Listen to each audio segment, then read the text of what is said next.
Bismillahirrahmanirrahim. Nahmaduhu nusalli ala Rasulil Kareem, amma ba'd.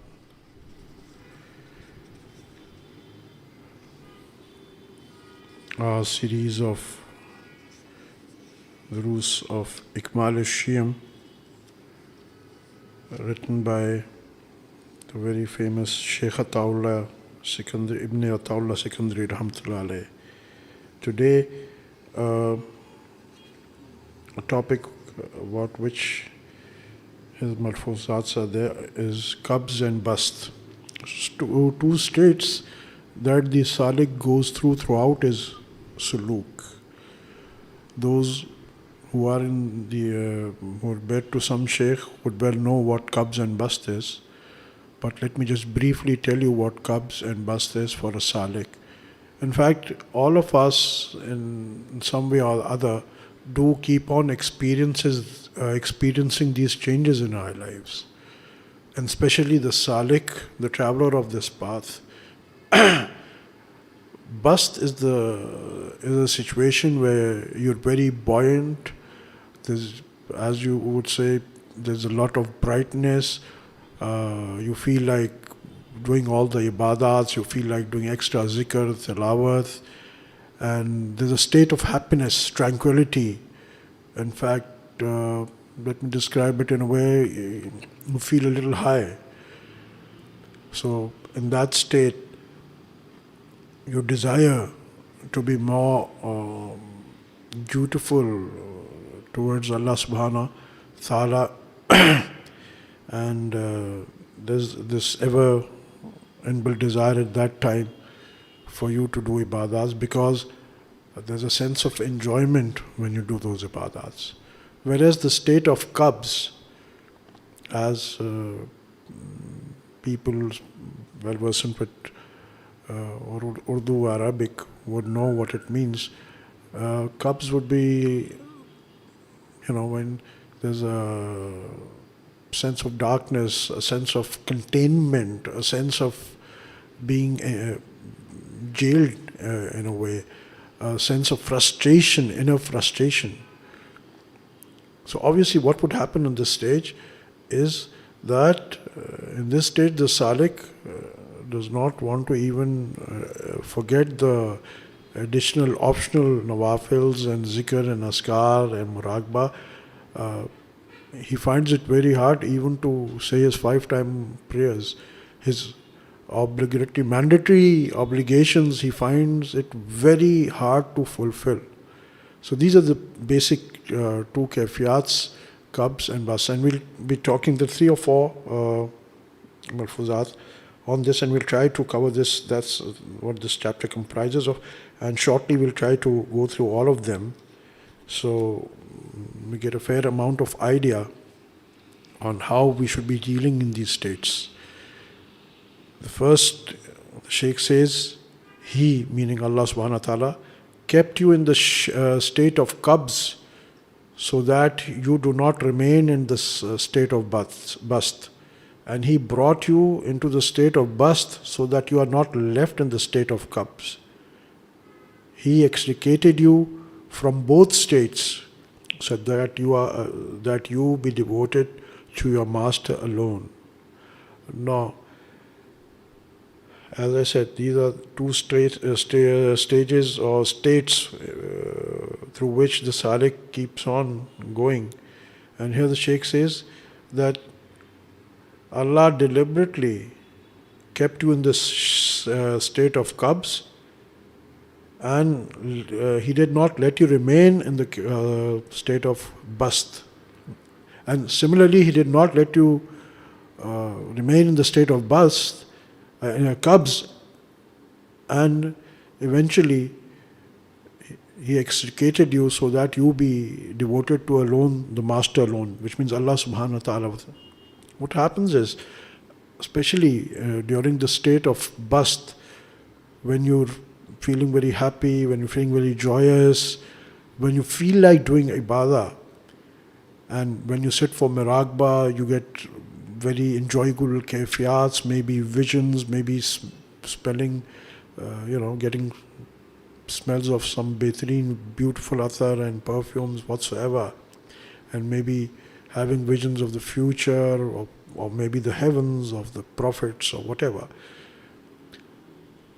So in this state, what happens is that even without realizing, the salik wants to do those ibadas again and again. Now those ibadas are not, although those ibadas he is doing for Allah subhanahu wa ta'ala, but there's an element of mixing in that. Because when he sits for muraqabah, the objective of muraqabah is remembrance of Allah subhanahu wa ta'ala. But when he's sitting for muraqabah, it's not only for the remembrance of Allah ta'ala, subhanahu wa ta'ala, but in his mind or at the back of his mind, there is this desire that when I sit for muraqabah, I'll see this, I'll see the heavens, I'll see the stars, and so on and so forth. So, and Allah subhanahu wa ta'ala wants purity, 100%. 99% is not, the niyyah of 99% is not accepted. Wherever, whatever ibadah is concerned, or whatever amal action is concerned, there Allah subhanahu wa ta'ala desires that that action should be done for him 100%, not for your pleasure, not for the pleasure of your nafs, not for any other purpose, not for fame, not to be recognized by people, or not to acquire big statuses.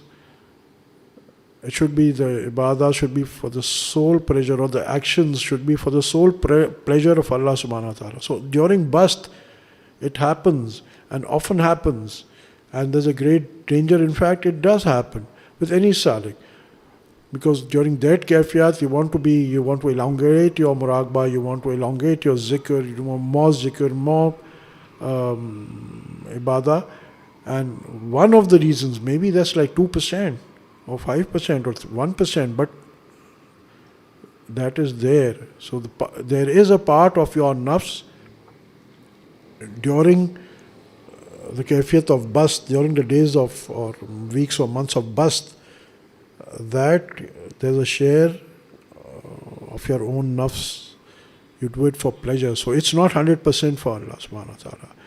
So what happens is, Allah subhanahu wa ta'ala then takes you out from that kafiyat and puts you in the state of qabz. Now in the state of qabz, what happens is that now when you do muraqabah, it becomes very hard. There are no visions, there's no smelling of perfumes, and not knowing about tomorrow or seeing the prophets. It's just like just sitting blankly, just like having tasteless food, just like as our Naqshbandi Mashaykh say, that our order is like licking a stone without any salt. So it's absolutely tasteless.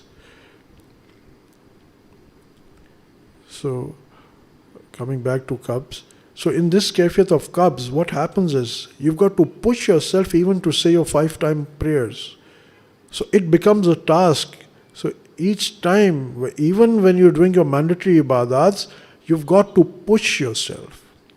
And there's no, within inverted commas, there's no fun, there's no pleasure in your ibadats. There's no satisfaction. In fact, you're not even being able to focus in your muraqabah or focus in your namaz. And it is really very distressful and very, very painful for the salik. But no, even in this condition, the authentic salik would keep on doing his ma'amlats just like when he was doing it during the kafiyat of bast. So he adheres to his ma'amlats in the same manner. But do remember, sometimes you see in the kafiyat of bast, maybe you're sitting for an hour for muraqabah, and it feels like just 1 minute, and it's so enjoyable you don't want to get up. On the contrary, during qabz, it's so very hard that even a minute seems like an hour, but you make your body sit and you make your soul remember Allah subhanahu wa ta'ala. Even during this hard period of qabz. So there is no portion where your nafs derives any sort of pleasure. Any sort of pleasure. So your calling Allah's name is purely 100% for the pleasure of Allah subhanahu wa ta'ala. So that is why Allah subhanahu wa ta'ala, and why do not we, why doesn't Allah keep us in just one state? Because if we are continuously in Qabz, what will happen is the salik will lose all hope. On the contrary, if the salik is continuously in the kayfiyat of bast, the chances are that he'll be overcome by arrogance. He'll be distracted by kayfiyats.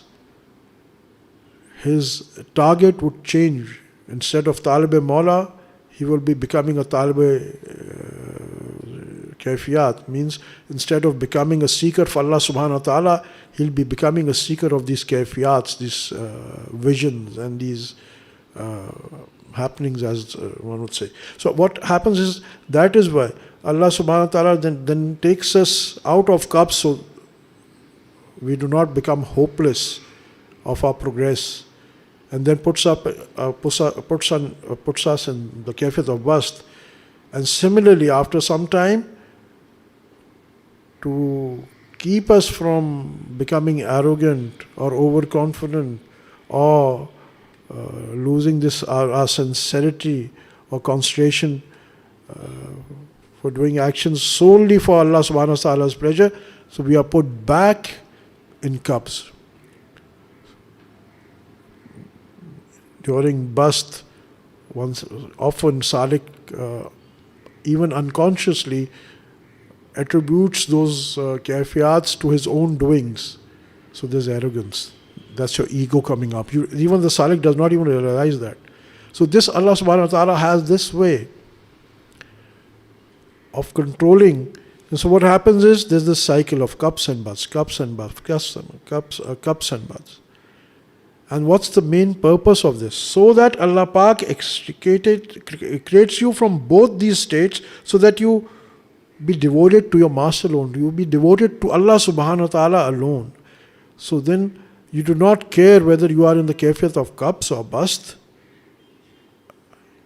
You just concentrate on your target, on your aim, on your objective, and that is Allah subhanahu wa ta'ala, the love of Allah subhanahu wa ta'ala. Again, the Shaykh says, in the state of bast, when you're happy, the arafeen, the gnosis, the lovers of Allah subhanahu wa ta'ala, are more fearful than in the state of Qabz. In bast, only a few remain within the confines of adab. As I said, what happens is, during Qabz, since the salik sees himself to be very sinful, and he does not, at that time, in his sight, his own virtues are absolutely zero. He considers himself to be totally incompetent to be in the court of Allah subhanahu wa ta'ala. And that is bandagi. But whereas in the kayfiyat of bast, unconsciously, and that is why here says the awliya Allah, the arafeen, they're more scared when they are in the kayfiyat of bast, that lest we do action which is a be'adbi in the court of Allah subhanahu wa ta'ala. Again, the Shaykh says, in the state of bast, the nafs has its share of pleasure, but the state of Qabz, the nafs has no share. I've explained this, that when you are in a state of Qabz, it's a big task just to convince your nafs to even sit for prayers, or sit for muraqbah, or do your tasbihat. Even if you're not doing anything additional, even to stick to your basic mamlat, since it requires such a lot of effort, it is only your sincerity that comes into place, and that is more accepted by Allah subhanahu wa ta'ala. frequently, again the Shaykh says, frequently in the darkness of Qabz, you are granted such knowledge and insight which you will not acquire in the brightness of Bast. It is therefore said in the Quran, you do not know who is more beneficial for you among them. Again, the Shaykh says that during this kayfiyat of Qabz, the knowledge, the ma'rifat, the gnosis which is given to the Salik is much more. The insight which is given to the Salik during Qabz is far more than what he gets during the kayfiyat of Bast, during the brightness of the Qabz. Although the Salik may be enjoying the Bast much more. And that is why Allah subhanahu wa ta'ala says, you do not know who is more beneficial for you among them. Meaning, you do not, as a human being, and using our intellect, normal intellect, we would be like, well, Qabz is negative and Bast is positive. On the contrary, here the Shaykh says, during Qabz, the marfat, the gnosis that you get is far more than what you get during Bast. Now again, let me also clarify, it does not mean that Bast is not desired. Please be very clear about that. And we should be praying that may Allah grant us Qabz. No, we should not be praying for Qabz. We will always ask for easiness from Allah subhanahu wa ta'ala, for His rahmah from Allah subhanahu wa ta'ala, because there is always a chance a Salik may slip during Qabz,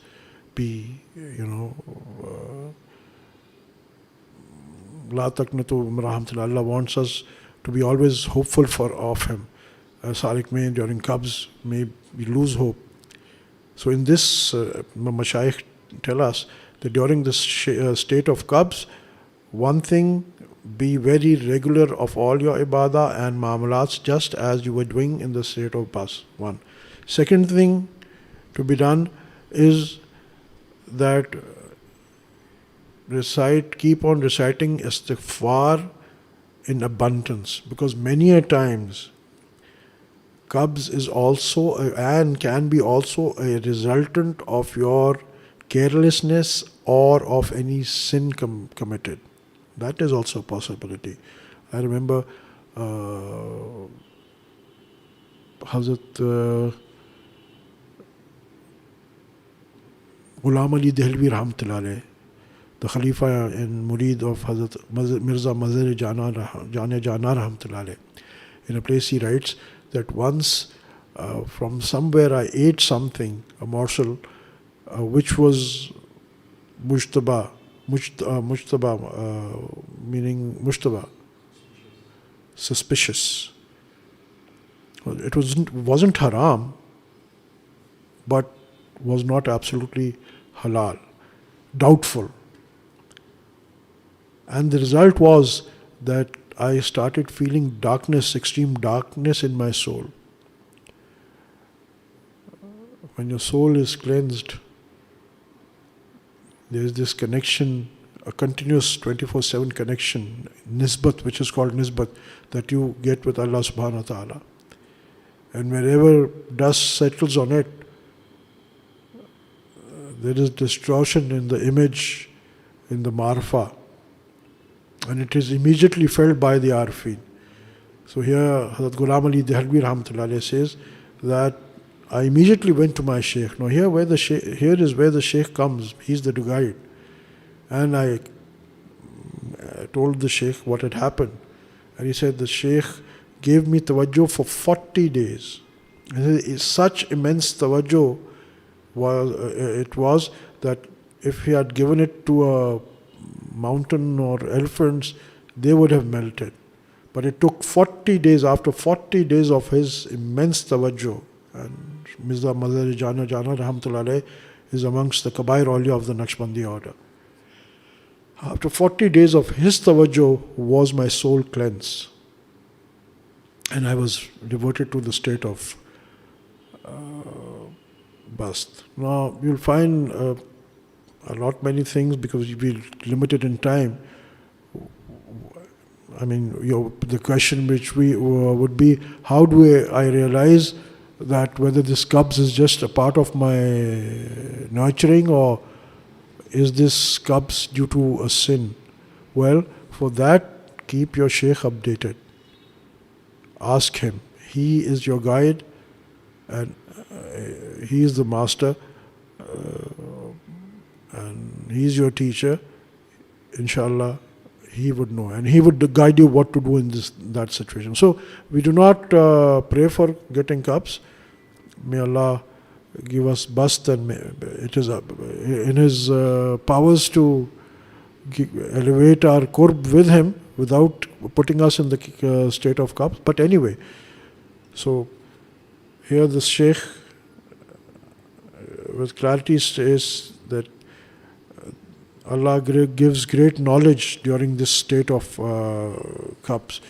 So we do not become demotivated in this condition, but in this condition we will try to be very punctual with our ma'amulats. We will try to be very punctual with all our ibadats, irrespective whether we're able to concentrate or not. Often what happens, even normally, if a salik is not able to focus when it is muraqabah, he either shortens it or leaves it. Both are not desires. Whether you think you'll be able to focus or not, don't worry. But whatever time you've been ordained by your Shaykh to do muraqabah, or you fix for yourself, complete that time. Inshallah, even if you're not able to focus to that extent, inshallah, the spiritual benefits on your soul, you'd be receiving those 100% benefits. Just like, as I give the example usually of a microwave, if you put a glass of water and put it into the microwave, and within seconds you see the boiling water start boiling, and you do not see any fire, you do not see any heat coming out of the rods of the microwave. But what is happening, even if the water wants it or not, the water gets heated, in fact, to the boiling point, crosses the boiling point. So similarly, with ourselves, what happens is that when we sit for muraqabah, suppose we're not able to concentrate, we're getting a lot of thoughts. What we do is just try to ignore those thoughts, but even still we sit.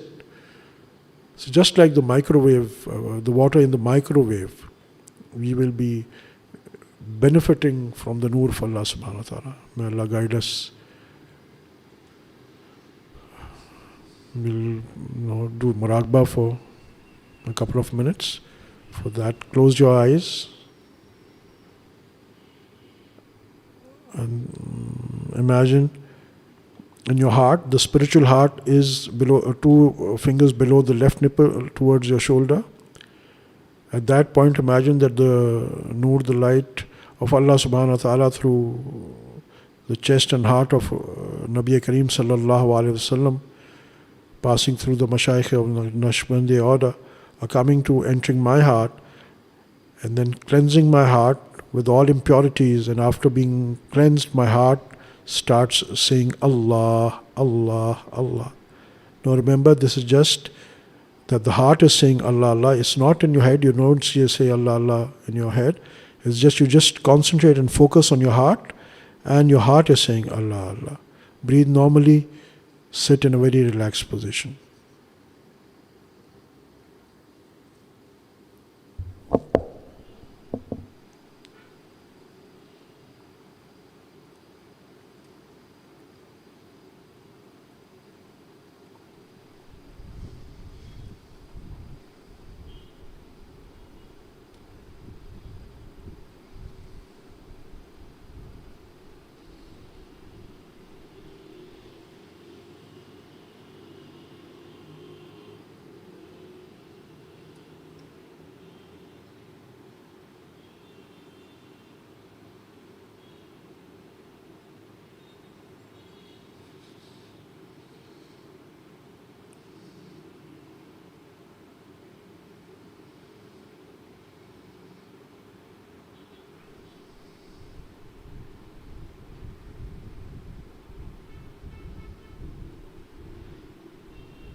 آمين رب العالمين والصلاة والسلام على أشرف الأنبياء والمرسلين سيدنا مولانا محمد وعلى أصحابه أجمعين. ربنا ظلمنا أنفسنا وإن لم تغفر لنا وترحمنا لنكونن من الخاسرين. ربنا لا تزغ قلوبنا بعد إذ هديتنا وهب لنا من لدنك رحمة إنك أنت الوهاب. ربنا آتنا في الدنيا حسنة وفي الآخرة حسنة وقنا عذاب النار وقنا عذاب القبر وقنا عذاب الحشر وقنا عذاب الميزان. سبحان ربك رب العزة عما يصفون وسلام على المرسلين والحمد لله رب العالمين.